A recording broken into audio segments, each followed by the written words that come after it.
ጤና ይስጥልኝ የተከበራችሁ ተመልካቾቻችን ይህ .com ቲቪ ሾው ነው። በኤንቢሲ ቴሌቪዥን ጣቢያ እንደተለመደው ቴክኖሎጂ ነክ የሆኑ ጉዳዮችን ያነሳው አወራችኋለሁ።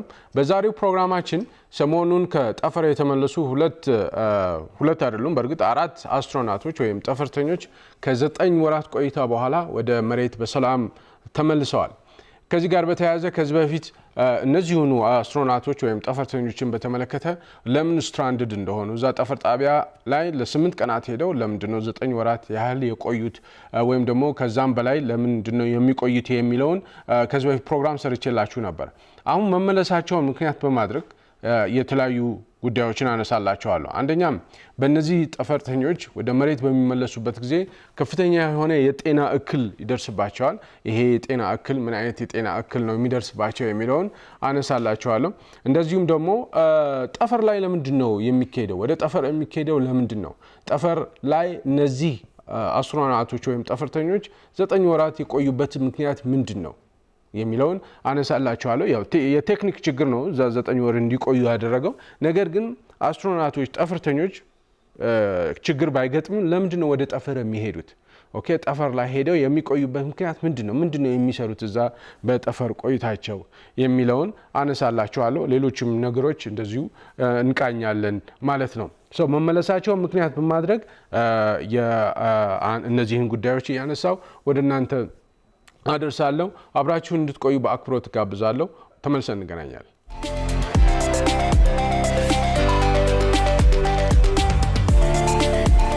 ተመልሰናል። የተከበራችሁ ተመልካቾቻችን መግቢያ ላይ እንደገለጽኩላችሁ ባለፈው ማርች 18 ጠፈርተኞች ሁለት አይደሉም አራት ጠፈርተኞች ከ9 ወር ቆይታ በኋላ ወደ መሬት በሰላም ተመልሰዋል። ማርች 18 2025 ነው እንግዲህ ስፕላሽ ዳውን የተደረገው ታልሃሲ የምትባል ፍሎሪዳ ኮስት ላይ የሚገኝ ባህር ላይ በካፕሱሉ በሰላም ያለ ምንም ችግር ውሃ ላይ ስፕላሽ ዳውን አድርገዋል። እንግዲህ ከ17 ሰዓት ቆይታ በኋላ ነው እንግዲህ ወደ መሬት በሰላም የተመለሰው ይሄ ካፕሱል። እነዚህን አራት አስትሮናቶች አንዱ የሩሲያ አስትሮናት ነው፣ ሌላው ሱኒ ዊሊያምስ እና ቡች ዊልሞር እና አንድ ሌላ ደግሞ አስትሮናት አለ። አራቱም ከ9 ወራት ቆይታ በኋላ ወይም ደግሞ 9 ወራት ስትራንድድ ከሆኑ በኋላ ነው የተመለሱት። ይሄንን እንግዲህ ናሳ ላይቭ ሲያሳይ ነበር፣ አይታችሁ ሊሆን ይችላል። የነሱ መመለስ ካፕሱሉ ሲመለስ ያየንበት ማለት ነው። ይሄ በጣም ፋሲኔቲንግ የሆነ ነገር ነው። እኔ እንግዲህ በቅርብ ካየኋቸው በጣም የሚያስደንቁ ትዕይንቶች መካከል አንዱ ነው። ሲመለሱ እንዳያችኋቸው ሲመለሱ እንግዲህ የጀልባ መጥቶ ጀልባው ፌች አድርጓቸው ከዛ በኋላ የተለያየ የጤና ቼክአፕ ማድረግ ይጠበቅባቸዋል። ያንን የጤና ቼክአፕ ለማድረግ ወደ ሆስፒታል ሲወሰዱ በስትሬቸር ሲወሰዱ አይተናል። ዶልፊኖች እንደዚሁ እዛ አካባቢ ካፕሱሉ የወደቀበት ስፕላሽ ዳውን ያረከበት አካባቢ እንደዚህ በጣም ቆንጆ የሆነ ትዕይንት ነበረው። አንዳንዶቻችን ለመጀመሪያ ጊዜ ነው እንደዚህ ከጠፈር ላይ የመጣ ካፕሱል መሬት ላይ ሲያርፍ ስናይ ወይም ደግሞ ውሃ ላይ ሲያርፍ ስናይ ለመጀመሪያ ጊዜ ይሆናል። በአጠቃላይ ይሄ ትዕይንት በጣም ቆንጆ ትዕይንት ነበረ። ተከታትላችሁት ከሆነ በጣም ፋሲኔቲንግ የሆነ ትዕይንት ነበረ። የሰው ልጅ ምን ያህል ከባድ እንደሆነ የሰው ልጅ እንግዲህ መሬት ላይ የበላይነትን እንዴት እንደያዘ ከጠፈር 400 ኪሎ ሜትር ነው ጠፈር ያለው ማነው ይሄ አይኤስኤስ ያለው። በነገራችን ላይ አይኤስኤስ እንዴት እንደተገነባ ከዚህ በፊት በዝርዝር አውርቻቸዋለሁ። አሜሪካ፣ ሩሲያ፣ ጃፓን፣ አውሮፓና ካናዳ በጥምረት ሆነው ነው ይሄንን ግዙፍ ስትራክቸር 400 ኪሎ ሜትር አልቲቲዩድ ላይ ጠፈር ላይ ማለት ነው። ይሄ የሰው ልጅ እንግዲህ በሰው ልጅ ታሪክ ለመጀመሪያ ጊዜ ጠፈር ላይ የተሰራ ትልቅ ስትራክቸር ነው። ይሄ አይኤስኤስ የሚባለው ኢንተርናሽናል ስፔስ ስቴሽን የሚባለው ዓለም አቀፍ የጠፈር ጣቢያ የሚባለው አንድ ፉትቦል ፊልድ ያክላል ማለት አንድ የእግር ኳስ ሜዳ የሚያክል እጅግ በጣም ግዙፍ ነገር ነው። ከ150 ቢሊዮን ዶላር በላይ ወጪ የተደረገበት ነው። ኦኬ ወደ 100 ቢሊዮን ዶላሩ አሜሪካ ናት። ሌሎቹ ሩሲያ፣ እነዚህ አውሮፓ፣ ጃፓን አውጥተዋል። በጣም ግዙፍ ነገር ነው እና በጣም የሚያስደንቅ ነገር ነው ማለት ነው በአጠቃላይ። እና እነዚህ አስትሮናቶች በቬሂክል በጣም በቀላሉ ወደ ስፔስ እየሄዱ እዚህ ጠፈር ጣቢያ ላይ ያርፋሉ፣ እዛ ስራ ይሰራሉ ወዘተ ወዘተ። በሚቀጥለው በሚኖረን ሰዓት ለምንድነው ጠፈር ጣቢያ የሚካሄደው? ለምን ጠፈር ጣቢያው ያስፈልጋል? ለምን ስትራንድ ሆኑ? እነዚህ ስፔሲፊካሊ እነዚህ አስትሮናቶች ለምን እዛ ስትራንድ ሆኑ? ለ8 ቀን ተብሎ 9 ቀን ለምን ቆዩ? ወዘተ ወዘተ የሚለውን አነሳላችኋለሁ ማለት ነው። መጀመሪያ ግን የጤና እክል ሲመለሱ የሚገጥማቸውን የጤና እክሎችን አነሳላችኋለሁ። ሲመለሱ አይታችሁ ከሆነ ጀልባ አፕሮች ያደርጋል። ካፕሱሉ ስፕላሽ ዳውን ባህሩ ላይ ካረፈ በኋላ ጀልባ ይመጣና በስትሬቸር ነው የሚወስዷቸው። ምክንያቱም እግራቸው መቆም አይችልም። ቺክን ሌግስ የሚባልና ቤቢ ፊት የሚባል ችግር ይገጥማቸዋል። ናሳ ነው ይሄ ስም ያወጣው። ምንድነው እግራቸው በጣም ይቀጥናል እና መርገጥ አይችልም። ግራቪቲ አይችልም። ለ9 ወራት ያህል እነዚህ አስትሮናቶች ግራቪቲ የሚባል ነገር አያውቁም። ስበት የመሬት ስበትን አያውቅም። ሰውነታቸው ረስቶታል እና በእግራቸው ለመቆም በጣም ይቸግራቸዋል። አንድ ሁለተኛ እግራቸውን በጣም ይሳሳል። አጥንታቸው ቦን ዴንሲቲ ሉዝ ስለሚያደርግ በእግራቸው መቆም በጣም ይቸገራሉ። ቤቢ ፊት የሚባለው ደግሞ እግራቸው በጣም ያንሳል። የእግራቸው መዳፍ በጣም ትንሽ ይሆናል። እንደ የህፃን ልጅ መዳፍ ያክል በጣም ስኩዊዝድ ይሆናል ማለት ያንሳል ማለት ነው። ይሄ እንግዲህ እዛ ጠፈር ጣቢያ በሚቆይበት ጊዜ ያለው እክል ነው የሚገጥማቸው እክል ነው። በኋላ ላይ ለምን ቺክን ሌግስ ለምን እንደሚሆን እግራቸው ለምን እንደሚቀጥን ለምን እግራቸው እንደሚያንስ በኋላ ላይ አነሳላቸዋለሁ። እስቲ የተወሰኑ የሚገጥሟቸውን የጤና እክሎችን እናንሳ። አንደኛ ቪዥን ሎስ ይገጥማቸዋል። ሁለተኛ ኮግኒቲቭ ዲክላይን ኮግኒቲቭ የማሰብ አቅማቸው የመወሰን አቅማቸው እንደዚሁም ደግሞ የተለያዩ ስራዎችን የመስራት አቅማቸው በጣም ይቀንሳል። ቪዥን ሎሱ እንግዲህ ጠፈር ላይ በሚሆንበት ጊዜ ጭንቅላት ውስጥ ፕሬሸር ቢልድ አፕ ያደርጋል። ማለት ግፊት ጭንቅላታቸው ውስጥ ግፊት ቢልድ አፕ ያደርጋል። ግፊት ቢልድ አፕ ሲያደርግ አይናቸውን በኃይል ይጫነዋል። ከውስጥ በኩል ጭንቅላታቸው ውስጥ የተፈጠረው ፕሬሸር አይናቸውን ይጫነዋል። ይሄ ሁለቱ አይናቸውን ይጫነዋል እና የቪዥናቸው በጣም ፈዚ የመሆን ወይም ደግሞ ብዥ ማለት ነገር ይገጥማቸዋል። ይሄ ናሳ ስፔስ ፍላይት አሶሺየትድ ኒውሮ ኦኩላር ሲንድሮም ወይም ሳንስ የሚል ስያሜ ሰጥቶታል። አይናቸው የብዥ ማለት ነገር በጣም ፈዚ የሆነ ቪዥን ይኖራቸዋል። በነገራችን ላይ ጠፈር ላይ ቆይቶ የሚመለሱ ጠፈርተኞች 70% የሚሆኑት እንደዚህ የቪዥን ችግር ይገጥማቸዋል። ሌላኛው ኮግኒቲቭ ዲክላይን ነው። ኮግኒቲቭ ዲክላይን ማለት የማሰብ አቅማቸው የመወሰን አቅማቸው ልክ መሬት ላይ ሲደርሱ ይቸገራሉ። ምክንያቱም እዛ ጠፈር ጣቢያ ላይ የሚሰራው ስራ በሙሉ በጣም ስሎሊ ነው፣ ዝግ ያለ ነው። መሬት ላይ ከሚሰራው ይልቅ እዛ ሲሰሩ በጣም ዝግ ያለ ነው። አሁን ለምሳሌ ስልክ አንስቼ እንደዚህ ሳደር በጣም ፈጣን ነው። ጠፈር ላይ ግን ሲሆን ይሄ ስልክ አንስቶ ቀስ ብሎ ነው የሚሰራው። ሁሉም ነገር ስሎሊ ነው የሚሰራው። በጣም ስሎሊ ስለሆነ ልክ እዚህ ሲመጡ የሚሰራው ይሄ ወርክ ሜሞሪያቸው ይጠፋል። ማለት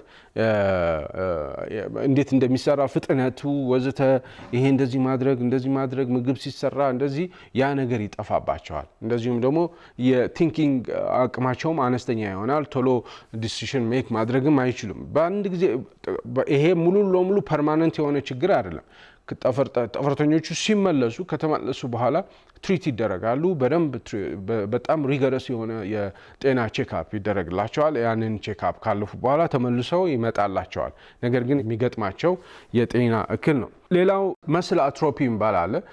መስል አትሮፒ ማለት የጡንቻዎቻቸው በሙሉ ዊክ የመሆን ነገር ይገጥማቸዋል። መንሳፈፍ ስለሆነ በነገራችን ላይ ጠፈር ጣቢያው ሆል ትርጉሙ ማይክሮግራቪቲ ነው። በቃ በአጠቃላይ ያ ሁሉ $150 ቢሊዮን ወጥቶ እዛ ላይ የሚንሳፈፍበት ያን ግዙፍ ፉትቦል ፊልድ የሚያክል የእግር ኳስ ሜዳ የሚያክል ስትራክቸር ያ ሁሉ ወጪ ተደርጎ የተሰራው ምክንያት ፍለጋው ምንድነው? ዋናው ምክንያት ማይክሮግራቪቲው ወይም ዜሮ ግራቪቲ ማለት ነው። መንሳፈፉ ዌይትለስነስ መሆኑ በጣም ብዙ ጠቀሜታዎች አሉ። በኋላ ላይ የማነሳላችሁ ማለት ነው። ጡንቻዎቻቸው በጣም ይሳሳል። መስል አትሮፒ ይባላል። ሌላኛው ቦን ዴንሲቲ ነው። ቦን ዴንሲቲ ማለት አጥንቶች ቦን ዴንሲቲ ማለት አጥንታችን ውስጥ ያለ ሚነራሎች ናቸው። ካልሲየም እና ፎስፈረስ አይደለ? እነሱ ሉዝ ያደርጋሉ። ኦኬ ሉዝ ስለሚያደርጉ እንግዲህ ቦን ዴንሲቲ በጣም በቀነሰ ቁጥር የአጥንታችንም ጥንካሬ ስትሬንግዙም እንደዚሁ ሊቀንስ ይችላል። ለምሳሌ ከ30 እስከ 50 ዓመት መካከል በዚህ እድሜ በ30 እና በ50 መካከል ያለ እድሜ ያለው አንድ አስትሮናት 6 ወር ጠፈር ቆይቶ ሲመጣ ኦልሞስት ግማሽ ስትሬንግዙን ያጣል። ማለት ግማሽ ጉልበቱን ሊያጣ ይችላል። ሌላ ዌት ሎስ ነው።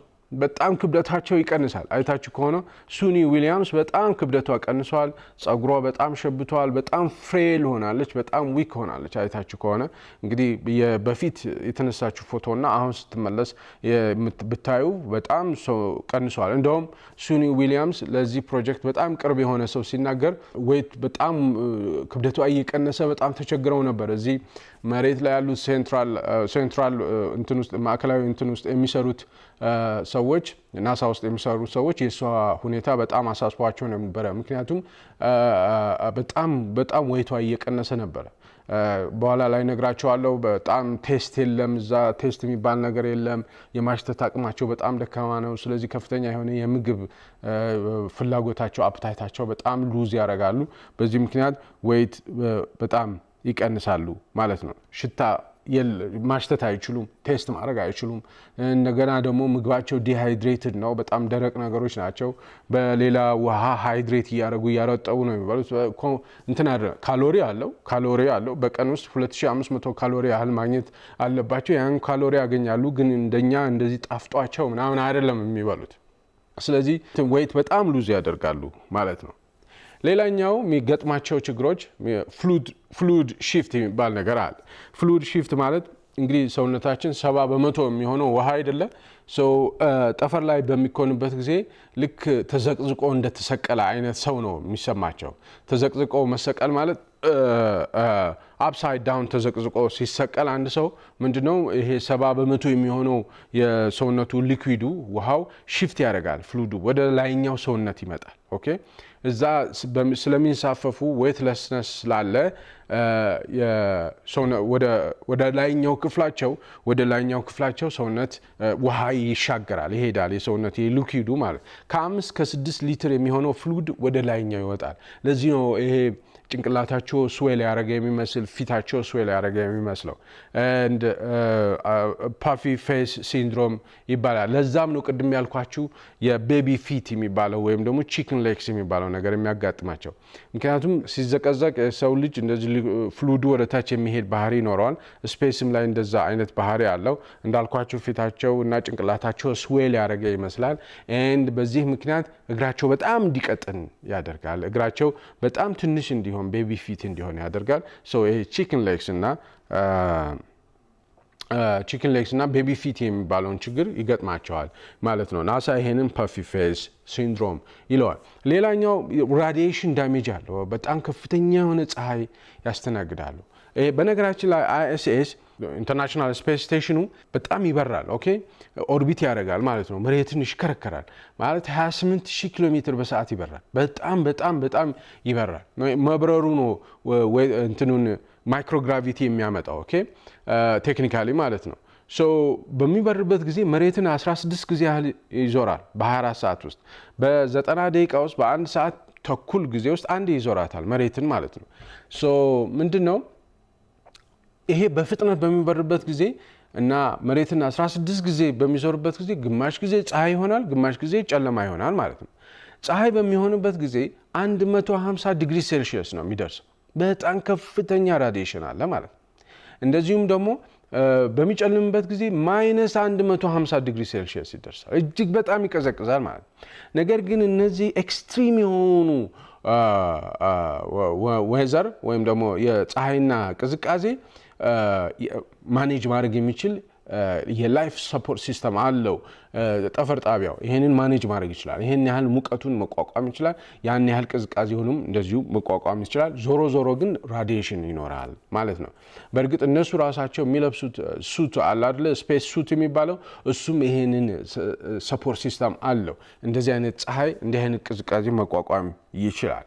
ሌላ የልብ ችግር ይገጥማቸዋል። ከፍተኛ የሆነ የቆዳ ችግር ይገጥማቸዋል። ስኪን ፕሮብሌምም ይገጥማቸዋል እና ሌሎችም የጤና ችግሮች ይገጥማቸዋል። እነዚህ አስትሮናቶች ጠፈር ጣቢያ ቆይተው ወደ መሬት ሲመለሱ ኢሚዲየትሊ የሚገጥማቸው ችግሮች ናቸው። ለዚህ ነው ኢሚዲየትሊ ወደ ሆስፒታል የሚሄዱት ማለት ወደ ቤተሰቦቻቸው ከትራቭል እንደተመለሰ ሰው ከጉዞ እንደተመለሰ ሰው ወደ ቤተሰቦቻቸው ጋር አይሄዱም። በጣም ሪገረስ የሆነ የሜዲካል ትሪትመንት አሳልፈው ከዛ በኋላ ኦኬ ከሆኑ ነው ቤተሰቦቻቸውን የሚያገኙት። አልበዛ ለረጅም ጊዜ ይሄን የጤና ቼክአፕ ሲያደርጉ ነው የሚቆዩት ማለት ነው።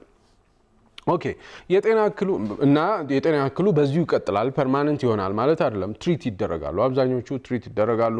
ቦን ዴንሲቲው ቀስ በቀስ ይመጣላቸዋል። ኮግኒቲቭ አቢሊቲያቸውም ቀስ በቀስ ይመለሳል። ቪዥናቸውም እንደዚሁ ቀስ በቀስ ይመለሳል። ኦኬ አንድ ለምንድን ነው ግን እስቲ አሁን ደግሞ ለምንድን ነው ለ8 ቀናት ተብለው ሄደው 9 ወራት ለምን ተቀመጡ የሚለውን እናንሳ። እንግዲህ ጁን ላይ ነው የሄዱት 2024 ጁን ላይ ነው የሄዱት። ሱኒ ዊሊያምስ፣ ቡች ዊልሞር እና አንድ ደግሞ የሩሲያ ኮስሞናት አለ፣ እንደዚሁም ሌላ አራተኛ ሰው አለ። እነዚህ ጁን ላይ ነው የሄዱት። ጁን ላይ ከሄዱ በኋላ ሲሄዱ የሚወስዳቸው የቦይንግ ስታር ላይነር አለ፣ ስፔስ ክራፍት ማለት ነው። እሱ ነው ይዟቸው የሚሄደው ወደ ላይ ማለት ነው፣ ወደ ስፔስ ስቴሽኑ። ስፔስ ስቴሽኑ 400 ኪሎ ሜትር አልቲቲዩድ ላይ ነው ያለ። ከዚህ ይዟቸው ሲሄድ ይሄ ስታር ላይነሩ የቦይንግ ነው፣ ስፔስ ክራፍት ነው። እዛ ከሄደ በኋላ ስፔስ ስቴሽኑ ጋር ዶክ እንዳደረገ ችግሮች ገጠሙት። ሁለት ችግሮች ገጠሙት። አንዱ የትረስተር ፕሮብሌም ነው፣ ሌላኛው ደግሞ ሂሊየም ሊክ የሚባለው ነው። ትረስተር ማለት በነገራችን ላይ ኢንጂኖች ናቸው፣ ትንንሽ ኢንጂኖች ናቸው ወይም ሞተሮች ናቸው። ከነዚህ 28 ሞተሮች አሉት ይሄ ይዟቸው የሄደው ቬሂክል ስታር ላይነሩ። ከ28 ውስጥ 5ቱ ፌል አደረገ። ይሄ እነዚህ ሞተሮች ደግሞ እንትኑ ስታር ላይነሩ ዝም ብሎ ስፔስ ላይ ድሪፍት አድርጎ እንዳይሄድ እንደዚህ ዝም ብሎ ግራቪቲ ዝም ብሎ እንዳይዋዥቅ በስርዓቱ ማኒቨር እንዲያደርግ ዳይሬክሽኑን ኮንትሮል አድርጎ ወደ ፈለገበት አቅጣጫ እንዲሄድ። ምክንያቱም ስፔስ ላይ ግራቪቲ ስላሌለ እንደ ልብ ወደ ፈለጋችሁበት ቦታ መሄድ አትችሉም። የሆነ ድሪፍት ታረጋላችሁ ማለት ነው፣ ወይም ወደዛ ይወስዳችሁ ወደ ፈለጋችሁበት ለመሄድ አዳጋች ነው። ይሄ ስታር ላይነር ወደ ፈለገበት አካባቢ እንዲሄድ ዳይሬክሽኑን ኮንትሮል አድርጎ ከፈለገ ማኒቨርን ማድረግ እንዲችል የሚያስችል ነው እና በጣም ኢምፖርታንት ነው ማለት ነው። ስለዚህ ይዟቸው መመለስ አልቻለም። ኦኬ ይዟቸው መመለስ አልቻለም። ሌላኛው ሂሊየም ሊክስ የሚባለው ነው። ሂሊየም ሊክ አደረገ የገጠመው ችግር ይሄ ስታር ላይነር ስፔስ ክራፍቱ ማለት ነው። ሂሊየም ማለት የፊውል ታንከር አለው አይደል? ፊውል ታንከሩን እፍን አድርጎ የሚይዘው ማለት ነው ሂሊየም፣ እና እሱ ተነፈሰ ማለት ነው። በዚህ ምክንያት እዛው እንዲቆዩ ተደረገ። ይዟቸው መምጣት አልቻለም። ቅድም እንዳልኳችሁ ኢንተርናሽናል ስፔስ ስቴሽኑ 400 ኪሎ ሜትር አልቲቲዩድ ላይ ነው የሚገኘው። 28000 ኪሎ ሜትር በሰዓት ይበራል። ኦኬ በቀን 16 ጊዜ በ24 ሰዓት ውስጥ 16 ጊዜ መሬትን ይዞራል። በአንድ ሰዓት ከግማሽ በ90 ደቂቃ ውስጥ አንዴ ይዞራታል። እና ይሄን ያህል ስፒድ ያለው ይሄን ያህል የሚፈጥንበት ምክንያት ለምንድን ነው? እንግዲህ ስፔስ ስቴሽኑ እንዳልኳቸው አንድ የእግር ኳስ ሜዳ ያክላል ብያቸዋል። በጣም ግዙፍ ስትራክቸር ነው። ኦኬ በጣም ከፍተኛ ክብደትም ያለው ስትራክቸር ነው። ከዚህ በፊት ስለ አይኤስኤስ በደንብ በዝርዝር ፕሮግራም ሰርቻለሁ። የ1 ሰዓት ፕሮግራም ሰርቻለሁ። እንዴት እንደተገነባ ደረጃ በደረጃ ስቴፕ ባይ ስቴፕ እንዴት እንደተገነባ እነዛ ሁሉ ሞጁሎች እዛ ወጥተው እንዴት እንደተገጣጠሙ በደንብ በዝርዝር አውርቻቸዋለሁ። ፕሮባብሊ ሌላ ጊዜ ልደግመው እችላለሁ። ለምንድን ነው በዚህን ያህል የሚፈጥነው? መሬትን ኦርቢት ለምንድን ነው የሚያደርገው? እዛ ጋር ነው ሎጂኮ ያለው ማለት ነው። በጣም በፍጥነት መሄዱ ምንድነው ግራቪቲን ዊዝስታንድ ያደርጋል። ወደ መሬት ስበቱ የመሬት ግዙፍ ስትራክቸር ነው። ስለዚህ ወደ መሬት ይሳባል። ግራቪቲው ሰምሃው ፊል ያደርገዋል። በጣም በፍጥነት በሚዘሩበት ጊዜ ግራቪቲውን ዊዝስታንድ ያደርግና ምን ይመጣል? እዛ ስፔስ ስቴሽን ውስጥ ያሉ ሰዎች ዌትለስ ይሆናል፣ ወይም ደግሞ ክብደት የለም መንሳፈፍ ይሆናል። ማይክሮግራቪቲ ይሆናል ኢንቫይሮንመንቱ ፕላትፎርሙ ማለት ነው። ይሄ ማይክሮግራቪቲ ናት በቃ የምትፈለገው ያቺ ማይክሮግራቪቲ ማለት ነው። በጣም የሚያስደንቅ ማለት ነው። ያቺ ማይክሮግራቪቲ በጣም ብዙ ጠቀሜታዎች አሉት። እሱን አሁን ቀጥሎ ልንገራችሁ። ለምንድነው አስትሮናቶች አይኤስኤስ የሚሄዱት? አይኤስኤስ መገንባት ለምን አስፈለገ? ወዘተ። በነገራችን ላይ ፍሎቲንግ ላቦራቶሪ ነው የሚባለው። በቃ የተለያዩ ምርምር የሚካሄድበት ቦታ ነው። ማይክሮግራቪቲው የተፈለገው ለምርምር ነው።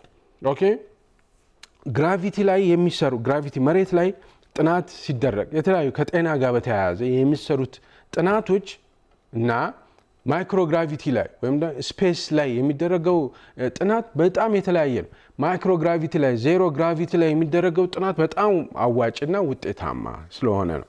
ለምሳሌ ካንሰር ሪሰርች ይሰራል እዛ። እነዚህ አስትሮናቶች አንዱ የሚሰሩት ካንሰር ላይ ነው። ኦኬ ካንሰር የካንሰር ሴሎች ግራቪቲ ላይ እና ዊዛውት ግራቪቲ ማይክሮግራቪቲ ላይ ቢሄቭ የሚያደርጉት የተለያየ ነው። ስለዚህ የካንሰር የጡት ካንሰር፣ የፕሮስቴት ካንሰር፣ የብሬን ካንሰር፣ የሌሎችም አይነት ካንሰሮች መድኃኒት ለማግኘት ትሪትመንት ለማግኘት እዛ ጥረት ያደርጋሉ ማለት ነው። ሌላኛው ስፔስ አርኪኦሎጂ የሚባል ነው። እዛው ስፔስ አርኪኦሎጂ በነገራችን ላይ አንዱ የጠፈር ጣቢያው ዋናው ዓላማ ጠፈር ጣቢያው ውስጥ እነዚህ አስትሮናቶች የሚሄዱት ጠፈርተኞች ምን ያህል ዊዝስታንድ ያደርጋሉ፣ ምን ያህል መኖር ይችላሉ። ኦኬ ከፍተኛ የጤና ችግር ይገጥማቸዋል ብያቸዋለሁ አይደል? ሰውነታቸው በጣም የሟሸሸ ክብደታቸው እየቀነሰ ይሄዳል አይደል? ያንን ፕሮብሌም ሶልቭ በማድረግ እዛ ስፔስ ስቴሽን ላይ አንድ ሰው ረጅም ጊዜ መኖር ይችላል ወይ? ለማን ዝግጅት? ወደ ማርስ ለሚደረገው ቀጥሎ ወደ ማርስ ለሚደረገው ጉዞ አሁን ላይ ሰው ምን ያህል እዛ በ400 ኪሎ ሜትር አልቲቲዩድ ላይ ምን ያህል ሰው ሰርቫይቭ ማድረግ ይችላል የሚለውን ያጠኑበታል ማለት ነው። ሶዛት ወደ ማርስ ለመሄድ ዝግጅት ይደረጋል። ይሄ ስፔስ ሱቱ ራሱ በጣም ቻሌንጂንጉ አንዱ ጠፈርተኞች የሚለብሱት ልብስ ነው። ወደ ማርስ ሲኬድ ምን አይነት ስፔስ ሱት መስራት ይቻላል? ስለዚህ ለዛ ፍንጭ እንዲሆን ፊድባክ እንዲሆን እዚህ ጠፈር ጣቢያው ላይ ጥናት ያደርጋሉ ማለት ነው። ለምሳሌ ቅድም ጠፈርተኞቹ ወደ መሬት በሚመጡበት ጊዜ የተለያዩ የጤና እክሎች ይገጥሟቸዋል ብያቸዋለሁ። ያንን የጤና እክሎች ኮሬክት ማድረግ እዛው ጠፈር ጣቢያ ላይ ቦን ዴንሲቲ ሉዝ እንዳያደርጉ፣ ሰውነታቸው ፍሬል እንዳይሆን፣ እንደዚሁም የምግብ አፕታይታቸው ስሜል፣ ቴስት እነዚህ የማሽተት የመቅመስ እንትናቸውን ኮሬክት ማድረግ እዛው። ስለዚህ ያን ኮሬክት ማድረግ ቻሉ ማለት ስፔስ ስቴሽን ላይ አንድ ጠፈርተኛ በጣም ኮምፎርተብል ሆኖ መቆየት ይችላል ማለት ጤነኛ ሆኖ መቆየት ይችላል ማለት ነው። ያ ማለት ኢዝ ኢንዲኬቲቭ ወደ ማርስ ለሚደረገው ነገር ግብአት ይሆናል ማለት ነው። ኦኬ ምን ማስተካከል እንዳለባቸው ይረዳሉ ማለት ነው። ሌላኛው አርቲፊሻል ኦርጋንስ አሉ። አርቲፊሻል ኦርጋንስ ማለት የሰው ልጅ በ3D ፕሪንቲንግ ቴክኖሎጂ አማካኝነት ጆሮ፣ ኩላሊት፣ ልብ ይሰራሉ። ያንን ማለት የሚሰራ ልብ ማለት ዝም ብሎ አሻንጉሊት የሚመስል ቶይ የሚመስል ሳይሆን የሚሰራ ልብ፣ የሚሰራ ጆሮ፣ የሚሰራ ጣቶች፣ ኩላሊት እንደዚህ ይሰራሉ በ3D ፕሪንቲንግ ቴክኖሎጂ። ባለፈው የዛሬ 2 ሳምንት አካባቢ ስለ 3D ፕሪንቲንግ ቴክኖሎጂ አውርቻቸዋለሁ። ስለ ባዮ ቴክኖሎጂ ስለ ባዮ ፕሪንቲንግ አውርቻቸዋለሁ። የሰው ልጅ የሚሰራ ልብ፣ የሚሰራ ጆሮ፣ የሚሰራ ኩላሊት፣ የተለያዩ የሰውነታችን አካሎች መስራት ተጀምረዋል። በቲሹ በሴሎች አማካኝነት ባዮ ፕሪንቲንግ ይባላል። ያን መስራት ጀምረዋል። ያንን ለምሳሌ ልብ ቢሰሩ ያንን የሰሩት ልብ እንዲያድግ በደንብ እንዲያድግ ማቹር እንዲያደርግ ማይክሮግራቪቲው በጣም ይጠቅማል። ኦኬ ዜሮ ግራቪቲው ይጠቅማል። ስፔስ ላይ ሲሆን በደንብ ይጠቅማል። ስለዚህ አርቲፊሻል ኦርጋኖችን እዛ ያሳድጋሉ፣ ማቹር ያደርጋሉ፣ ጥናት ያደርጋሉ ማለት ነው። በአጠቃላይ ይሄ ISS በጣም ግዙፍ ላቦራቶሪ ነው። የሳይንስ ላቦራቶሪዎች አሉት። ለምሳሌ የአውሮፓው ስፔስ ስቴሽን አለ። የአውሮፓው ስፔስ ስቴሽን የሚመራው ላቦራቶሪ አለ። ያ ላቦራቶሪ ስፔስ ሳይንስ ላቦራቶሪ የሚባል ነው። በጣም ግዙፍ የሆነ እና ከፍተኛ የሆነ ቴክኖሎጂ የተገጠመለት ላቦራቶሪ ነው። እዛ ላቦራቶሪ ውስጥ ነው እንግዲህ እንትን የሚያደርጉት ማለት ነው። ይህን ጥናት የሚያደርጉት በአጠቃላይ ከጤና ጋር በተያያዘ በጣም ብዙ ስራዎችን ይሰራሉ። ለምሳሌ ስፔስ ስቴሽኑ ውስጥ ጠፈርተኞቹ ውሃ ሽንት ይጠቀማሉ። ያ ውሃ ሽንት ሪሳይክል አድርገውት ሪዩዘብል ወተር ያደርጉታል ማለት የመጠጥ ውሃ ያደርጉታል ራሱን ሽንቱን። ቀጥሎ ላነሳላችሁ እችላለሁ። ያንን መሬት ላይ የውሃ እጥረት ያለባቸው አካባቢዎች ላይ እንዴት ያንን መጠቀም እንዴት እንደሚቻል ያጠናሉ ማለት ነው። ኦኬ ለጥናት ነው ማለት ነው። አስትሮናውቶች እዛ የሚሄዱት ለጥናት ነው። ያንን የሚያክል ግዙፍ ጠፈር ጣቢያም የተቋቋመው ለጥናት ፐርፐዝ ነው ማለት ነው ባጭሩ። አሁን ቀጥሎ መቼም ጠፈር ላይ መሄድ በጣም ፋሲኔቲንግ ነገር ነው አይደል? የሰው ልጅ በጣም እድለኛ ከሆነ ነው መቼም ወደ ጠፈር የሚካሄደው እና ጠፈር ላይ ስትሄዱ በጣም ቪው በጣም ያማረ ነው። መሬትን ማየት ትችላላችሁ። እጅግ በጣም የሚስብ ነገር ነው። መቼም የሰው ልጅ ኤክሰርሳይዝ ያላደረገው ነገር ነው አይደለም? ነገር ግን ጠፈር ላይ ሲቆይ እኛ እንደምናየው ቀላል ነው ወይ? የአንድ ቀን የጠፈርተኞች ውሎ ምን ይመስላል? በጠፈር ጣቢያው ኦኬ ምን ይመስላል? በፍጹም እንደምንገምተው አይደለም። እጅግ በጣም ውስብስብና አዳጋች የሆነ ነገር ነው። ነገር ግን እስቲ ጠፈር ጣቢያ አንድ ቀን ጠፈርተኞቹ በምን መልኩ ነው የሚውሉት የሚለውን ላንሳላችሁ። ለምሳሌ መሬት ላይ መብላት፣ መጠጣት፣ ሽንት ቤት መሄድ ወዘተ መሬት ላይ በጣም ቀላል ነገሮች ናቸው አይደለም? ጠፈር ላይ ግን እነዚህ በጣም ሲምፕል አክቲቪቲዎች ኤክስትሪምሊ ዲፊካልት ይሆናል። ኤክስትሪምሊ በጣም ከባድ ይሆናል። መብላት፣ መጠጣት፣ ሽንት ቤት መሄድ እጅግ በጣም ከባድ ነው። ሌላኛው ጠፈር ጣቢያው በጣም ኦቨር ክራውድድ ነው። እንደምታዩት ሱኒ ዊሊያምስ በደንብ ቱር የምታደርግበት አንድ ቪዲዮ አለ። የዛሬ 12 ዓመት አካባቢ ይመስለኛል የወጣ እሱ ላይ በደንብ ያሳያል። እና በጣም ኦቨር ክራውድድ ነው። ጠፈር ጣቢያው ትንሽ ነው እና እዛ 9 ወር መቆየት ማለት በጣም የሚያስጨንቅ ነገር ነው። ሁለተኛ እዛ ቫኪዩም ፓወር የሆነ ቶይለት ስለሆነ ያለው ሽንት ቤቱ ሽታም ይኖረዋል። በጣም እንዳልኳችሁ በኤሌክትሮኒክስ የተጨናነቀ ነው። የሚተኙበት ቦታ በጣም ትንሽ ነው። የሰው ልጅ እንደዚች ባለች ቦታ ላይ 9 ወር መቆየት እጅግ በጣም ፈታኝ ነው ማለት ነው። ለምሳሌ ስለሚተኙበት ቦታ ብናወራ ፎን ቡዝድ የሆነ ቦክስ ፎን ቦክስ ሳይዝድ የሆነ ቦታ ነው የሚተኙት እና መተኛት ትንሽ ቦታ ነው ለአንድ ሰው ያለው። ሃርሞኒ ይባላል ሞጁሉ። እዛ ሞጁል ውስጥ ነው እንግዲህ አራቱም ሰርክል 4 መኝታ ክፍሎች አሉት። 4 መኝታ ፖዶች አሉ። ኤንድ መኝታ የሚባለውም ነገር እዛ ትርጉሙ ይለወጣል። መሬት ላይ አሁን ጋደም ካላችሁ ሙሉ ወገባችሁ አርፎ ትራስ ላይ በደንብ ጭንቅላታችሁ አርፎ በደንብ ርፍ ብላችሁ ነው የምትተኙት። ጠፈር ላይ ግን ማረፍ የሚባል ነገር የለም። ምክንያቱም ሴንሴሽን የለውም። ግራቪቲ ስለሆነ መተኛት የሚባለው ነገር አይመጣም ማለት ነው እና ያን ራሱ ሲንክ ማድረግ በጣም አስቸጋሪ ነው። የስሊፒንግ ባግ አላቸው። ስሊፒንግ ባግ ውስጥ ኮኩን አድርገው ራሳቸው ውስጥ አስገብተው ከዛ በኋላ ያንን በገመድ ከሆነ ነገር አስረው ምናምን ነው የሚተኙ። አልበዛ ድሪፍት ያደርጋላ ወደዚህ ወደዛ ይወስዳል። ወደዚህም ብትተኙ ወደዚህም ብትተኙ ኖርዙ የትኛው ነው፣ ራስጌው የትኛው ነው፣ ግርጌው የትኛው ነው፣ ሴንሴሽኑ የለም። ኦኬ ኖርዝ ሳውዝ ኢስት የሚባል ሴንሴሽን የላቸውም። ስለዚህ በደንብ እረፍት የሚባል ነገር አያውቁም እና በጣም እንቅልፍ ችግር ይገጥማቸዋል። በጣም የእንቅልፍ ችግር ይገጥማቸዋል። ሌላኛው ቅድም እንዳልኳችሁ መተኛት የሚባለው ሴንስ ጸጥ ብሎ እኛ አሁን እዚህ ሌሊት ነው ጸጥ ብሎ ነው የምንተኛው አይደል? እዛ ግን በጣም ይጮሃል ስፔስ ስቴሽኑ። የስፔስ ስቴሽኑ ላይፍ ሰፖርቲንግ ሲስተም በኃይል ይጮሃል። ኦኬ ሶ በጣም መልመድ ይፈልጋል ማለት ነው። ከፍተኛ ጩኸት ያለበት ቦታ ነው የምትተኙት ማለት ነው። እና ጆሮአቸው ላይ ኢር ፕላግ አድርገው ነው ጆሮአቸው ላይ እንደዚህ ኢርፎን አድርገው ነው የሚተኙት። ሌላኛው ከፍተኛ የሆነ ኢንቴንስ ሰንላይት አለ። ቅድም እንዳልኳችሁ 150 ዲግሪ ሴልሺየስ የሚሆን ሰንላይት አለ። ከፍተኛ ሙቀት የሚፈጥር ሰንላይት አለ እና ምክንያቱም እነሱ በተኙበት ሰዓት እየተሽከረከረ ነው። ቅድም እንዳልኳችሁ 28000 ኪሎ ሜትር በሰዓት ይሽከረከራል እና ተኝተው እስኪነቁ ድረስ ፕሮባብሊ በ8 ሰዓት ውስጥ ስንት ጊዜ 90 ደቂቃ ይፈጅበታል አንዴ ብያቸዋል። በ8 ሰዓት እስቲ አስሉት። በተኙበት ሰዓት ቢያንስ 3 ጊዜ መሬትን ይዞራል ማለት ነው፣ ወይም 4 ጊዜ ያህል መሬትን ሊዞሩ ይችላሉ ማለት ነው። ስለዚህ በሚዞሩበት ጊዜ ፀሐይና ጨለማ ይፈራረቅባቸዋል ማለት ነው እና ፀሐይ በሚሆንበት ከፍተኛ ሂት ይኖራል፣ ከፍተኛ የሆነ ሰንላይት ይኖራል። ሶ አይናቸው ማስክ ማድረግ አለባቸው። ሲተኙ አይናቸው ላይ ማስክ ማድረግ አለባቸው ማለት እንደዚህ ተኝታቸው አንዴ በጣም ከፍተኛ ጨለማ፣ አንዴ ከፍተኛ የሆነ ፀሐይ፣ አንዴ ከፍተኛ ምናምን ነው የሚሆነው እና ዲስኮምፎርት አለው ይላሉ ማለት ነው። ሌላኛው ሪስክ ደግሞ ከተኙ በኋላ እዛ ጠፈር ጣቢያ ላይ ከተኙ በኋላ የሚተነፍሱት ካርቦን ዳይኦክሳይድ አለ።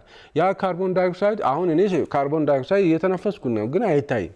እዛ ግን ማይክሮ ግራቪቲ ስለሆነ ዜሮ ግራቪቲ ስለሆነ ካርቦን ዳይኦክሳይዱ በብል እየሰራ እዚሁ አፌ አካባቢ ይመጣል ማለት ነው። እንደዚህ ይሄ ልጆች የሚጫወቱት በብል አለ አይደል አርጎ እንትን ልክ እንደዛ እየሆነ እዚህ ይሆነ ሳፎኬት ሊያደርገኝ ይችላል ማለት በተኛሁበት ቦታ ሳፎኬት ሊያደርገኝ ይችላል። ሶ እዛ ስሊፒንግ ፖዶቹ ቬንቲሌት ማድረግ ይጠበቃል ማለት ነው። ሰው በደንብ ቬንቲሌት ማድረግ አለባቸው። አለበዛ ይሄ እንትኑ የሚፈጥረው በብል ማለት ነው ያ ካርቦን ዳይኦክሳይዱ በብል እንዲጠፋ ቬንቲሌት መደረግ መቻል አለበት። ሌላው ሽንት ቤት ነው። ሽንት ቤት በጣም አስቸጋሪ ነው። እንደሚያወሩት ከሆነ በጣም አስቸጋሪ ነው። ያው የሰው ልጅ ሁለት አይነት ቆሻሻ ያስወግዳል። አንዱ የውሃ ሽንት ነው፣ ሌላኛው የደረቅ ሽንት ነው። ሁለት ተቀባዮች አሉት ሽንት ቤቱ። አንዱ የውሃ ሽንት የሚቀበል ነው፣ ሌላኛው ደግሞ ደረቅ ሽንት የሚቀበል ነው። የውሃ ሽንት የሚቀበለው ቱቦ ነገር ነው፣ ሆዝ ነው። ያ ሆዝ ላይ ሰው ሽንት ሲሻና ጠፈርተኞቹ በደንብ አስተካክለው ነው መሽናት ያለባቸው። አለበለዚያ ምን ይሆናል? ውሃው ከሆዙ ከወጣ ማይክሮግራቪቲ ስለሆነ ውሃው በብል እየሰራ እየሄደ ኤሌክትሮኒክሶች ላይ ይጣበቃል እዛ ስፔስ እና ያ ችግር ይፈጥራል። ስለዚህ በጣም በጥንቃቄ ነው ሽንት መሽናት ያለባቸው ማለት ነው። እንደውም ስፔስ ማነው እነዚህ አስትሮናውቶች ወይም ጠፈርተኞች ሲናገሩ በጣም ቀስ ብሎ በልምድ የሚመጣና አስቸጋሪ ነገር ነው ይላሉ። ሌላኛው ደረቅ ሽንት ነው። ደረቅ ሽንቱም እንደዚሁ አስቸጋሪ ነው። ደረቅ ሽንቱም አሁን ሱኒ ዊሊያምስ ምናምን ቪዲዮ ላይ እያሳየች ያለውን ማየት ትችላላችሁ። ትንሽ ቀዳዳ ነው። በዛ ቀዳዳ ላይ በደንብ ተስተካክሎ መጠቀም ያስፈልጋል እና ሳክ ያደርጋል ሲስተሙ። ቆሻሻውን ደረቅ ቆሻሻውን ሳክ አድርጎ የመውሰድ ፋን ፓወርድ ነው። ሳክሽን አለው። እሱን ሳክ አድርጎ ይወስዳል። በነገራችን ላይ እና ሳክ አድርጎ ራቢሽ ባግ አለ። ራቢሽ ባግ ውስጥ ያስቀምጣል።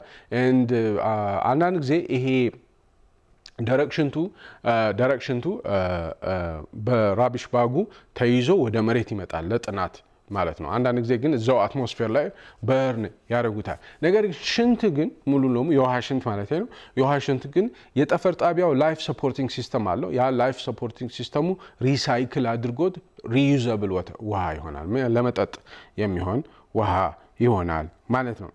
ሌላኛው 16 ሰዓት መስራት አለባቸው። ያው ለጥናት ነው የሄዱት። ምንም አይነት እረፍት የሚባል ነገር የለም። በጣም ረጅም ሰዓት ይሰራሉ።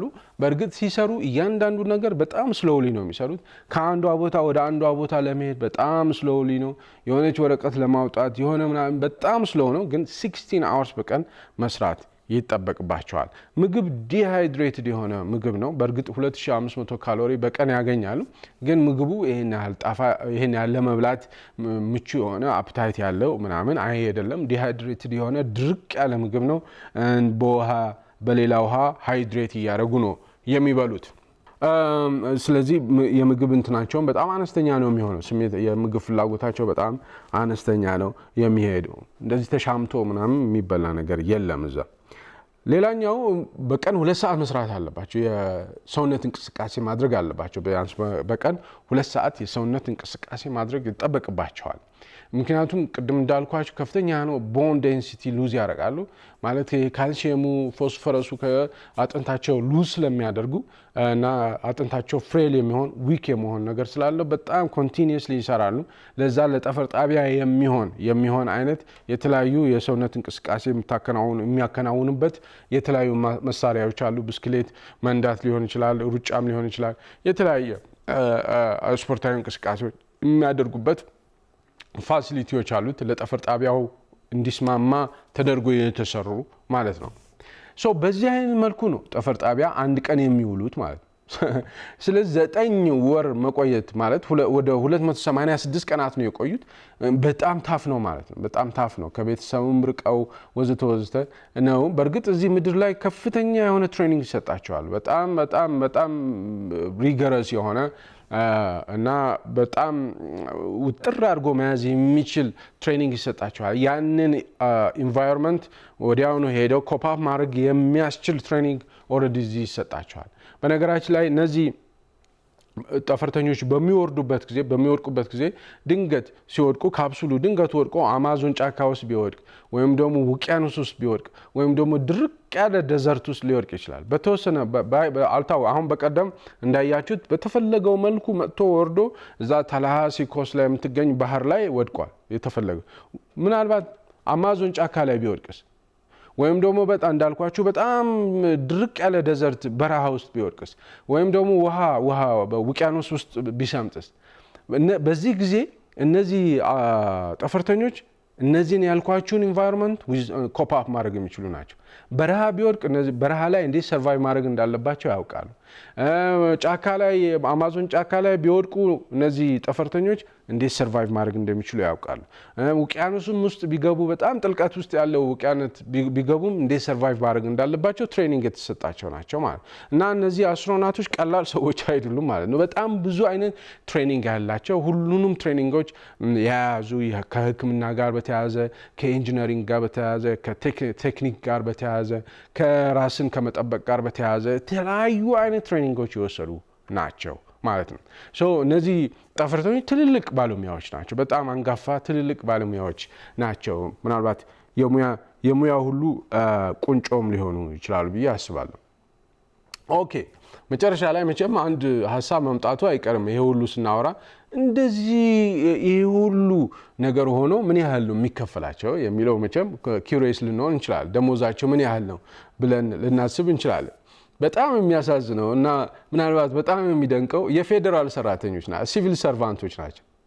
ምንም ነገር አይከፈላቸው ማለት በአመት $150,000 ነው የሚከፈላቸው። $150,000 በአመት ስንት ነው?